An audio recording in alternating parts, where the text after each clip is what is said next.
Jack Bergstrom here, coach, speaker, author of the upcoming book, Mastering the Art of Business by Referral.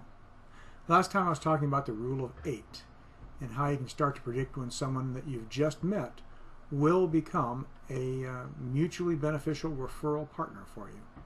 Long phrase, but basically means the two of you start to send business back and forth or help each other in other ways. That's still a referral partnership, referral relationship.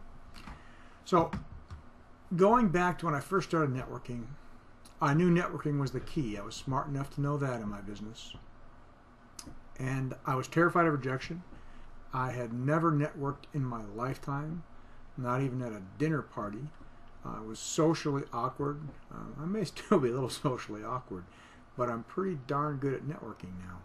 In any case, I would show up at networking events. I would hope somebody would talk to me. I would collect cards from the few that did. I made some friends, some other wallflowers that hung around the walls. And basically, I would go home, collect a stack of business cards, and I'd go to the next event, collect another stack, next event, collect another stack. Terrified to call them up because they might reject me because I hadn't done anything to set the stage ahead of time. So here's the difference that made the difference for me, and it might make the difference for you. In fact, I can almost predict it will. So I've just met you, for example, at a networking event. And I've asked about you. I'm genuinely interested. You may or may not have even asked about what I do, but I seem to be interested in you. And we've been chatting for a few minutes. And I will say these words or something similar to it. You know, whenever possible, I like to do business by referral. I like to send business to people that I know, like, and trust. And I like to get business sent to me the same way. It's my favorite way to do business. Would it be okay if I gave you a call next week and we arranged a time for a coffee meeting and I could learn more about your business and who would be the perfect prospect so that if I ran into them, I could send them to you? Would that be okay?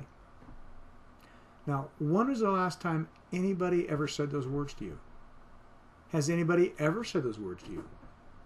If you heard those words and they genuinely seemed to be real, would you say, no, I don't want that coffee meeting. No, I'm not going to take your call.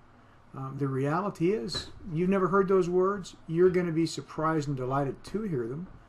And call up next week, and they're going to be waiting for your call. If, as I highly recommend, you send a handwritten note after that first meeting that they get before you place that first call, asking them for coffee, and they'll be surprised and delighted in today's world to receive a handwritten note instead of another frigging email, then they will be more than anxious to meet with you. You're someone different. You care about them. You would like to help them out in their business.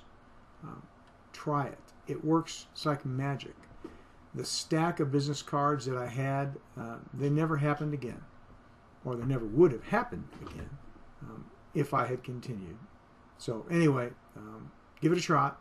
It is a magnificent way to do business, and becoming very comfortable. Mastering networking is surprisingly easy as long as you put some thought ahead of time into ways to avoid rejection and ways to make them anxious to talk to you and help you out.